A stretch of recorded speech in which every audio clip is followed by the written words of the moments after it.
Hi, my name is Frankie. Thank you for listening to my mom. I never listen.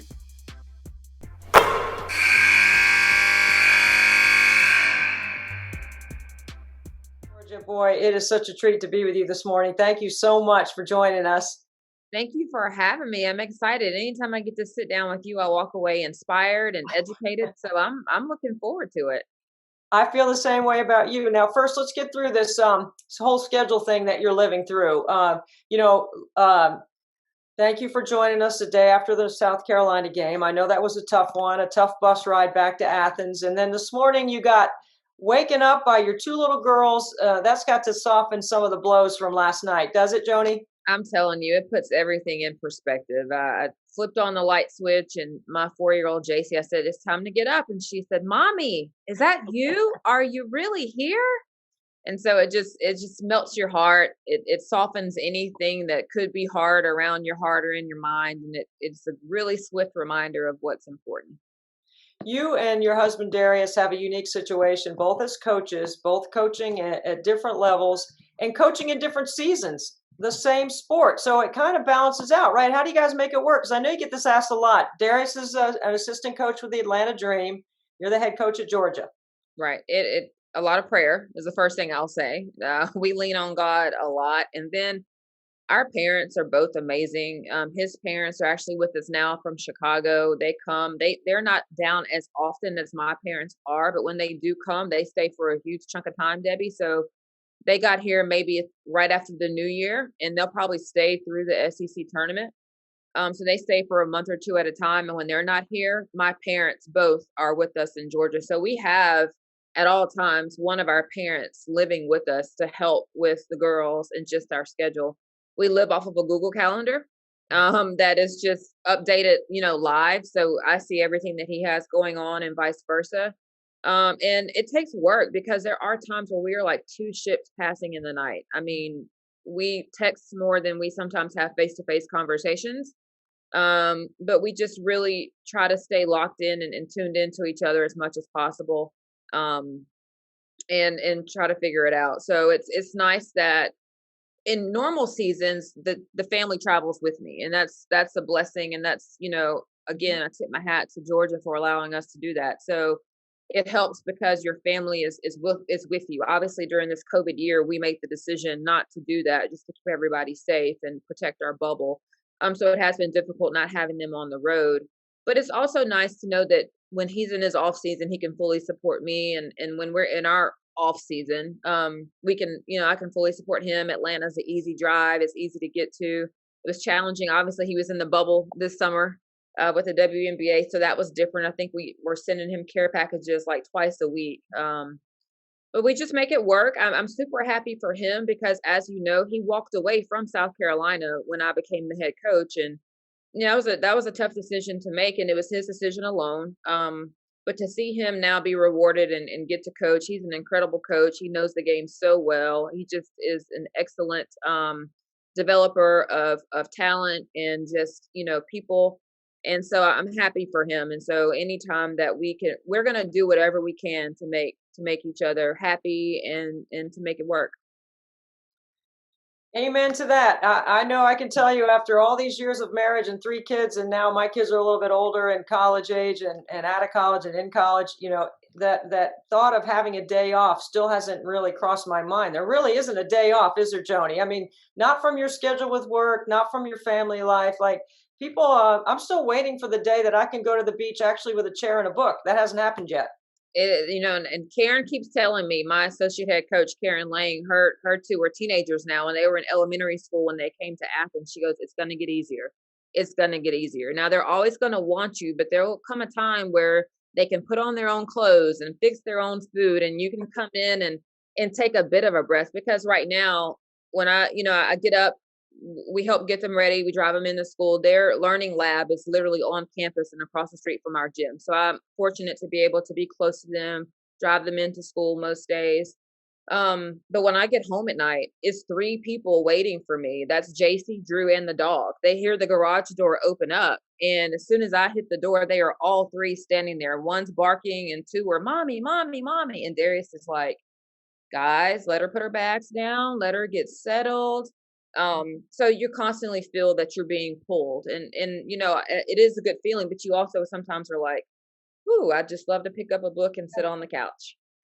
So I experience this, and I'm sure that you do at times. And as parents and as mothers that have careers and travel and work, not to throw my husband under the bus because I would never do that, but it was always easy to throw some chicken nuggets on. And then when I was around, I always felt the need to cook just so that I knew they were getting some vegetables and stuff like that. I mean, is that happening with Darius? I'm not trying to kill the guy because I know he's awesome.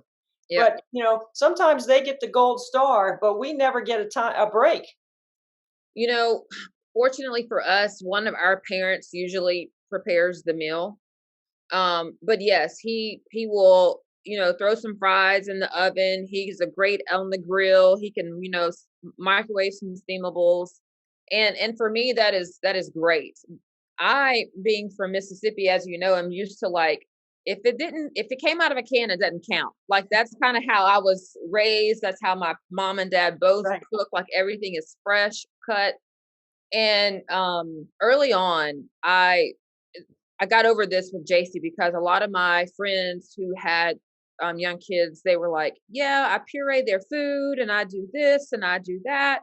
And so I had all these thoughts of what that was going to look like. And as soon as I stopped breastfeeding and she got to the point where she could eat real food, I was like, "Yeah, no, that's not happening. Gerber, whatever we're gonna get, like, that's gonna work. They're gonna be fine. Like, they're smart. They're thriving, And so I have to fight the urge to want to come home and be this perfect mom in terms of getting something cooked on the stove. Now, if I have time to do that on the Sunday before I go to practice, I'll do that. Now that we're in season, that's out of the window. But I fought with that the first 6, 7 months, and now I'm just completely over it. You and I have been around the game a long time, and you've been around the SEC in many different capacities. And I remember a time when family wasn't allowed to travel, that there were a lot of times where athletic departments just didn't either budget for it or didn't see that it was an important priority for the head coach. Now, how do you see it now?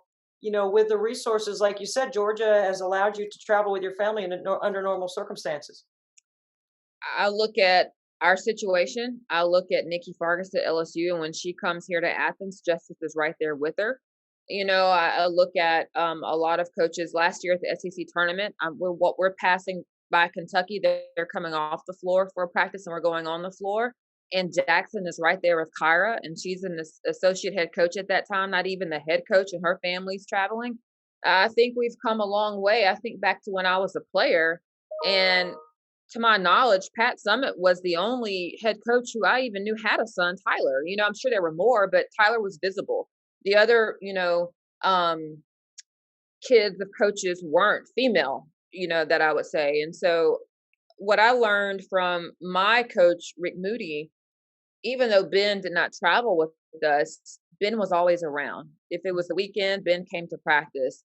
Ben's birthday was in June, and so during camp we stopped to celebrate Ben's birthday. So I learned, from him how to share those special moments because you're just pulled away so much. But we've come a long way in terms of seeing families with parents, and that's a tribute to the SEC, to our institutions, to understand the value we have. And I think it's important because women need to be in college basketball. Women need to be in basketball at every level, NBA, college, men, women. And in order for that to happen, there's got to be some flexibility in terms of our family feeling like and seeing a picture of, I can do this because I can bring my family with me. When I was a young assistant, I don't know how many conversations I would have with other assistants, really good assistants, female, on the road, and they were just worried about, there's going to come a time when I get married that I don't know if I can do both.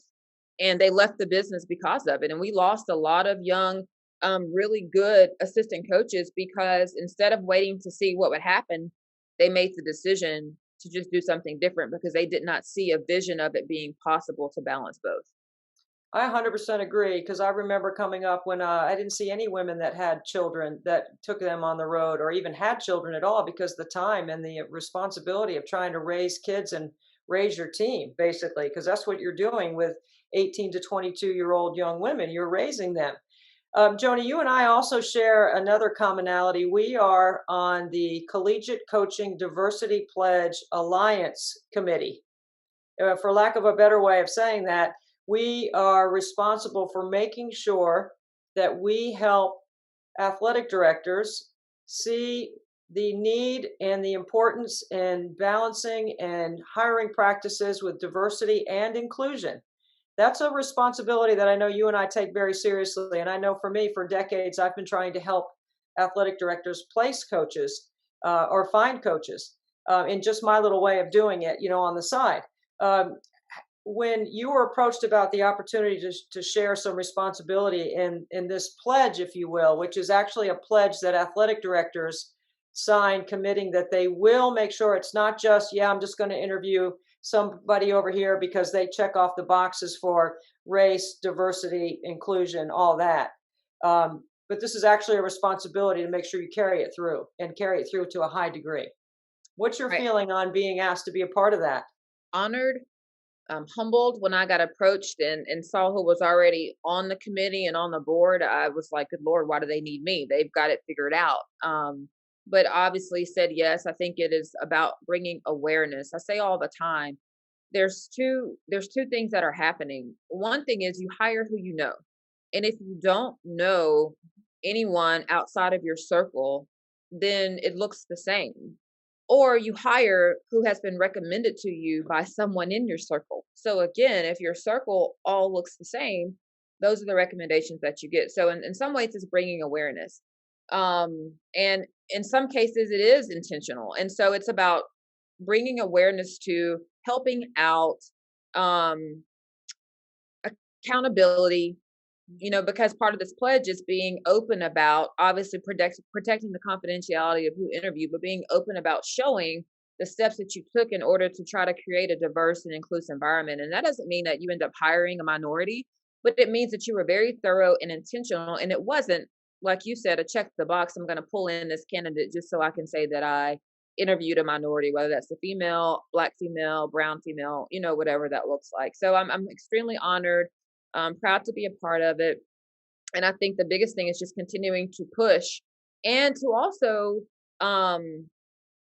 what is the right way to say, to correct the assumptions that are made in terms of, from a legal standpoint, this is not good for our university, so we don't want to do it. Or we already have checks and balances here. We had the right checks and balances, Debbie, then we wouldn't need the diversity pledge that we have. And so it's also about helping to dispel those rumors of, well, from um, an ethics standpoint or from a HIPAA standpoint, there's no way this would fly. So I was, advised not to do it. And so it's being knowledgeable about what actually the pledge does so that you can help counteract those remarks when they come from athletic directors or SWAs for that matter. I know you're a big relationship builder and I know you're big on networking. And I know from our time together as friends, colleagues, somewhat peers. I mean, I'm older than you, and I'm not a coach, but I am 100% invested in the game and as a stakeholder caring about the game moving forward. And one of the things that I get asked a lot is about networking. Joni, you did a really good job of networking and not ever overstepping your bounds as an assistant or an associate head coach with your head coach, but also making it clear that you did want to be a head coach one day and you had options. You had to just wait to see what was the right option and what was going to fit with your own personal puzzle. When people say networking, like, and you're talking about circle, how can young coaches or coaches that are listening that don't have a diverse circle, that are looking to make a relationship with somebody that maybe could help them grow or understand or develop in other areas? I'm big on networking. I think that's a really important part of what we do. How do you feel about that whole long, drawn out, run on sentence that I just threw at you?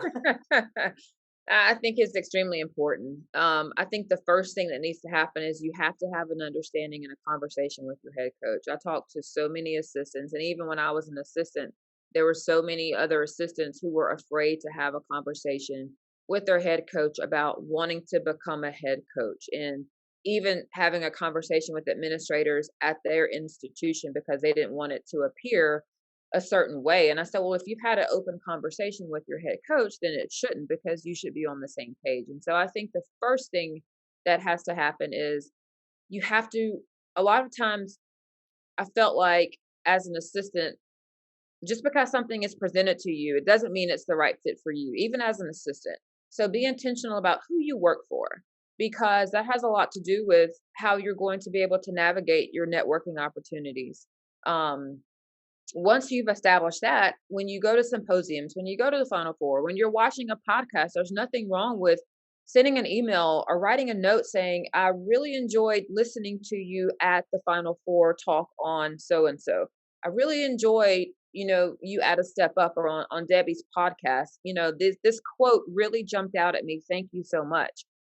I keep every single one of those. I take a picture of it. I put it in a file. I try to respond to all of them, but it carries a lot of weight. I think the other thing in terms of your circle is it's got to look different than you. Like, my mentors are not all Black females, because there's some that are Black females, but we often share the same perspective. So again, if all I'm doing is talking to somebody who looks like me, then how am I going to get the full picture? And the accurate information for that matter. So I was also very intentional about building my board of trustees, as a lot of people call it, very diverse: a Black female, a white female, a Black male, a white male, administrators of different, ethnicities, because it's important to have a full picture. And depending on the situation, I call on different people to get advice. So I think it's important to be intentional about stepping outside of your comfort zone. And then the other thing that I tried to do, and this is actually something Coach Landers encouraged me to do.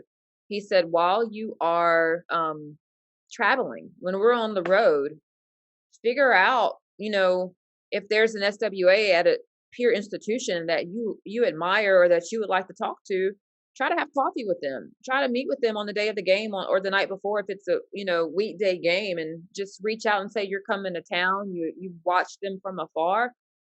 That's a great way, because a lot of times SWAs, Senior Deputy Director of Athletics, are going to end up becoming athletic directors somewhere else. And a lot of those high-level administrators are at your institution now.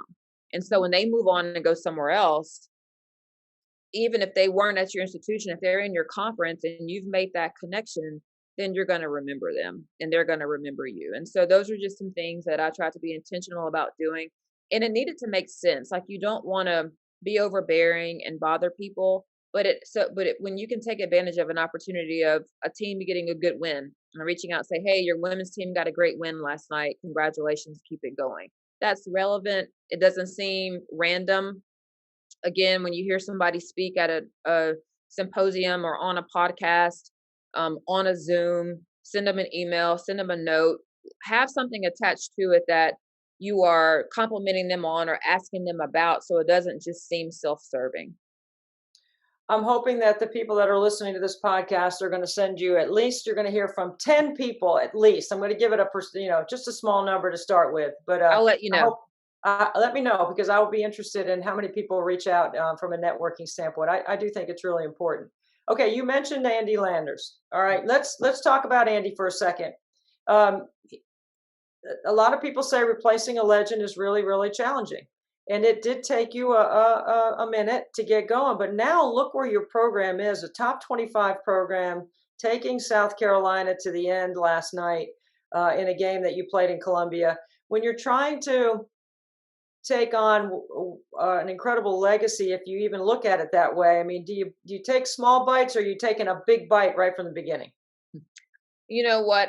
It is, people, I heard all the time, oh my gosh, it's like when you take over at Texas, at Tennessee, whoever takes over at UConn, Rutgers, Georgia, like, that is a tall task. And it was, I'm going to say it this way. It has its challenges because of what Georgia basketball is, and the expectation and the gratitude that I have, and the responsibility that I feel like everyone in this program has to keep Georgia at that level and enhance what Coach Landers and all of the former players did. It has been extremely easy because of Coach Landers. He and I obviously have a great relationship that is not a secret. We talk all the time, 2 or 3 times a week. Um, but he wanted it to be a smooth transition for whoever. He was always very clear about, this is Georgia basketball. This is not Andy Landers. And so he never wanted the credit. He almost didn't come to the press conference, Debbie, when I got the job, because he did not want anybody to interview him or it become about him. And I had to beg him to come.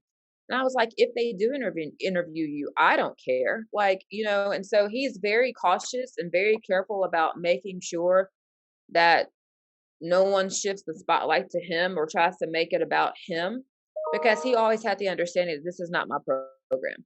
This is their program. This is Georgia basketball. This is all the players' program. And because he had that perspective, it has been an incredibly smooth transition for me in terms of not feeling like somebody is looking over my shoulder, having conversations with former players or administrators, and making it more difficult, because the challenges of um, continuing to do what was already done in this day and age where there's so much parity now in our sport are already hard enough. And so it is totally because of him and his foresight and just his humility and how he approached his program when he took over in 1979 that has allowed me to focus on the main thing, which is continuing to recruit, build our brand, and coach these young ladies, and not worry about all the other outside forces and noise that could come when you have a retired coach who still lives in the same town or city that you're coaching in and who is ever present. He has just been really tremendous in that way. You're going into a Zoom call with a recruit, or you're trying to get somebody to watch your game on TV. What are 2 or 3 things about your team that you absolutely want people to see when they watch your team play? Our chemistry jumps off the page. Our culture, you can see it in our if you look at our bench, you can see it in the 5 young ladies that are on the floor representing us at that time. It's the first thing I want them to be able to see. The second thing is that we play really, really hard on both ends of the floor, and it's a fun style of basketball. So we're going to defend. We put that out there from the very beginning, and there's a lot of things that come with playing defense in terms of just who you have to be and having a commitment to wanting to do that, because it's important in this league. If you don't defend, and you don't have a shot. And then we talk about having the chance to put your offensive skills on display. If you watch us, you're going to see us be able to put a lot of different styles on the floor. We can run fast. We can play a half court game. We can play a guard game. We can play a forward game. And you need all of those pieces if you want to compete in the Southeastern Conference. And so those are some of the conversations that we have, that we want them to pay attention to initially when they're watching us play. And then as they watch us more, we obviously get into more details of, this is how we would use you in this action, or this is what we think you could do for our team. And obviously get into more details. But at the beginning, it's about, watch how much fun we have, watch how much we love each other, watch how hard we play, because if you don't play hard, you can't come here. And then knowing that we're going to have a lot of different styles that we can put on the floor and play. We are coming off of We Back Pat week, and you played against Pat. You've coached against her. And instead of asking you about a particular story about Pat, because I'm sure we could go all day about stories about Pat, but I want to know from your perspective, what was the 1 or 2 things about going against Pat or preparing for Pat as a player or a coach that you absolutely had to be buttoned up on, or else you were going to get blown out? Always rebounding. Her teams have always, and even now, Tennessee has just always been tremendous rebounding the basketball. And then getting them into a half court game. They run really well. Their transition's really good. And so it was forcing them into a half court game. I think the other thing that you have to be buttoned up on is personnel, because there's so many talented players and so much talent when you look at Tennessee rosters, that you had to own your individual matchup as best you could. And so in order to do that, you have to know personnel and tendencies, because where are you bringing help from? When I played, it was the 3 Meeks. I played against Holtzclaw for 2 years and guarded Tamika Catchings for 4 years, and Samika Randall was right there too. So who are you going to help off of in that scenario? So you better know your personnel, and try to defend as best as possible. The SEC went through a phase where Pat just completely dominated. You know, there'd be Andy would be, you know, right there. Joe Champy at Auburn would be right there. And now the SEC has Dawn Staley, and Dawn has turned into the sort of the dominant program. Like, no disrespect to anyone else, it's just the way that program has been built. What can you pull away from having just played them, that knowing that this might be a standard in the SEC right now that you have to be able to play with to be able to win, that can help your team moving forward? Because you are a top 25 team, you are a balanced team, you do have very good guard play, and then Jenna Stady at the rim has been fantastic all year. Right. I think it's just continuing to build. So this year is the first year I felt like we've had the depth that we want to have. If you look at South Carolina, that's the first thing that has jumped off the page for the last 2 or 3 years with them, is that their starting five is tremendous, but then her next five could be starting somewhere else. And so she's got a 10-player rotation that could start anywhere in the country. So there's no let up when she subs. And this is the first year that I feel like we have been close to that. And then just the mentality of like, we're going to win.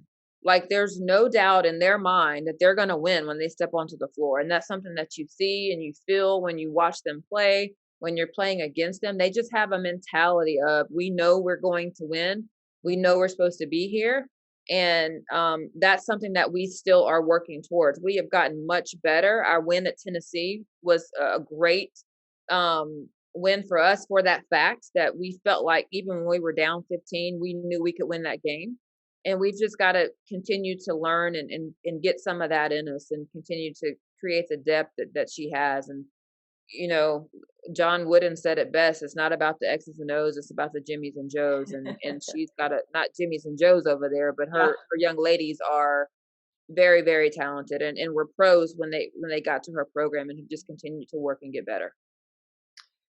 When you look at the overall picture of where our game is right now, I want to ask you a broad picture question, Joni, because I think you'll have great insight on this. There's a theory out there that with the transfer portal, that all of a sudden some of these kids might be taking their talents to South Beach. You know what I mean? Like they already are sort of connected through summer basketball. Unlike when we were growing up, you know, you didn't know the other team. You weren't friends with somebody on the other team. You might have played with them or against them in high school, but you know, you didn't have the kind of camaraderie that there is in the game today. So when you think about that concept of transfer portal, there's benefits, there's negatives to it. And the way you got to handle your own teams now and balance, you know, the tough love part of it. Do you think that we're headed towards a supermodel like that would be taking our talents to South Beach? It concerns me for sure for a lot of reasons. I think it, in some ways, it creates the mentality of they're half in, half out, even when they show up on campus. I mean, we've heard a lot of young ladies, not here at Georgia, but other places, say, you know, when they call us even to say they've chosen another school, well, you know, let's continue to talk. I'm like, well, we're not going to talk to you. They just have it in their back pocket, or their coaches will say, well, if it didn't work out, she can always transfer. Like that's already in their head when they step on campus. And so that was never an option for me. It was never an option for you. It was, this is where you chose to go to school. This is where you're going to would your go. parents have let you, Joni? I mean, would your parents have said, like mine were like, you start, you don't quit. You gotta figure it out. I can remember calling home in my dorm room, going down and waiting in line to use the phone and calling Yes. my parents to like say, oh my gosh, like not that I wanted to leave, but like this is so tough. Like I'm not playing right now. And it was suck it up. You know, figure it out, suck it up. We believe that Coach Moody and his staff are the right people for you. You know, you're around the right people, figure it out. And that's what worries me. Not even because it could hurt us as a program or hurt schools. I worry of what it does to these young women who are never going to learn to tough anything out and figure it out if they can just bounce from one place to another and then play immediately. At least before it was, well, I'm going to have to sit out a year. And do I want to do that? And then the waiver process created all of this confusion and so much work for the NCAA that it's just, okay, we're going to give everybody now we're going to take ourselves out of it. We don't want to deal with waivers, so everybody can go and play immediately. And I just think it sets them up for failure down the road. And so that concerns me from that standpoint. However, I do understand at times that there is you could have gotten yourself into a bad situation. And it is why in the recruiting process, we really stress asking the tough questions and not getting caught up in the name on the front of the jersey or the graphics and the mail outs that you get. Like, get to the meat and potatoes of who you're thinking about going to. And because everybody is so connected now with social media, you can find out. We tell our recruits, when they were allowed to go on campus, we would say, don't just talk to the young lady that's hosting you. She was partnered with you for a reason. Talk to number 15 on the bench that doesn't play. Talk to the walk-on. How do they get treated? Your parents should be asking, well, how often do the young ladies come to your house? Is it only for official visits, or are they welcome anytime? How often do you go eat with your head coach if relationship is important to you? And so I think it's about being intentional during the recruiting process, to try to keep those things from happening and not getting yourself into a situation or being misled and then getting somewhere and realizing it's not what you thought. But we have obviously taken transfers, and that has worked out well for us, but we are still very intentional when we do that. It just concerns me for what are we teaching our young people if they can hop around and get out of something before really seeing it through. There's something about seeing things through and coming out on the other side of it that builds you as a person, that builds you as a woman. And that concerns me for our youth. I want to ask you one more thing, Joni, and then I can't thank you enough for your time. This has been such an enlightening, inspiring, uplifting. I mean, you're better than 2 cups of coffee in the morning. I can tell you that Well, right now. Um, I want to know your relationship with your mother now that you are a mother, and now that you serve in a role in mentoring these young women that you have on your campus. Like, when I first became a mother, my relationship with my mom changed completely because I couldn't believe what I had done, put her through, how it works, whatever, all of it, you know. And now, fortunately, I still have my mom and my dad, and you have your mom and your dad, but it's specifically your mom.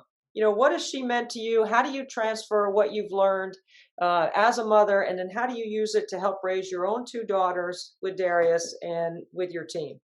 that's a great question. I've had a lot of reflection about this, so I'm really glad you asked. My mom and I have always had a really good relationship. She, from a young age, she knew I was going to be tall. She's 5'11". My dad's 6'3". My brother's 6'4". So she always, put me in ballet so I could stand tall and be graceful, and tall is beautiful. And so I was always very confident. My mom, just to give you backstory, she started out as an AP biology teacher, and then she got into administration, and she finished as deputy superintendent of the school system in Meridian. So doing that, I watched her, obviously she had her master's, when I was born, but then she worked on her PhD. So she was doing all that, and she was still traveling twice a week to Mississippi State to work on her PhD and her doctorate. And she missed a lot. My dad was there. He played basketball in college at a junior college before going on to and graduating from Mississippi Valley State. And so, I was a daddy's girl. I was a tomboy. So he was around. He came to all my games, all my track meets. And my mom obviously was there when she could be, but there were some things that she missed. And I don't want to say I had resentment for that. I Hmm. just felt like she maybe didn't think it was as important. And so now, obviously, being in that same position, I have come back to her and said, like, I get it. It wasn't that you did not want to be there. It wasn't that you didn't see it as value. You were trying to um, put us in a position to be better. And what I realize now is that everything that I am in terms of how I work and how I approach my career is because I watched my mom do it. My mom, we I was born in 79, so in the early 80s it wasn't very common for the wife to be the breadwinner in the family, and my mom was that. They both started out as teachers. My dad had opportunities to get into administration, but he loved the classroom, so he stayed an AP history teacher. My mom took that opportunity, and it flipped the income in our house in terms of her being the breadwinner. And when I look at how that parallels what I'm doing now, I would have never had the courage, foresight, being from Mississippi, even to step out of that box and think that was okay for me to do if it had not been for her example. And so I'm just extremely grateful that she was a pioneer in so many ways, and it gave me the confidence subconsciously to know that I could do the same thing. She always told my brother and I that no dream is too big, and we believed her. And so much of who I am is because of what I watched her do, not even knowing that she was giving me those nuggets at the time. It's an empowering feeling for you more than it is 100% guilt for what you do with your Yes. girls. Yes. Joni, that's really inspiring, and I can't wait to meet your mom and dad. The next time we're on the road and we're able to call a game at Georgia, I'm going to be looking for your mom and dad. Hopefully, they'll be in town helping you out with your daughters and helping you and Darius. And I can't thank you enough for your time. This was awesome. You're fantastic. You've done such a great job building the program and putting your team back in the top 25 and in the national spotlight. And I can't wait to see what happens as the rest of the season goes on. Thank you, Debbie. I appreciate you so much. Thanks for all your texts. I appreciate how you check in and what you do for our sport and the game of women's basketball. Keep using your voice. Thank you so much. That's Joni Taylor, the head coach at Georgia. Stick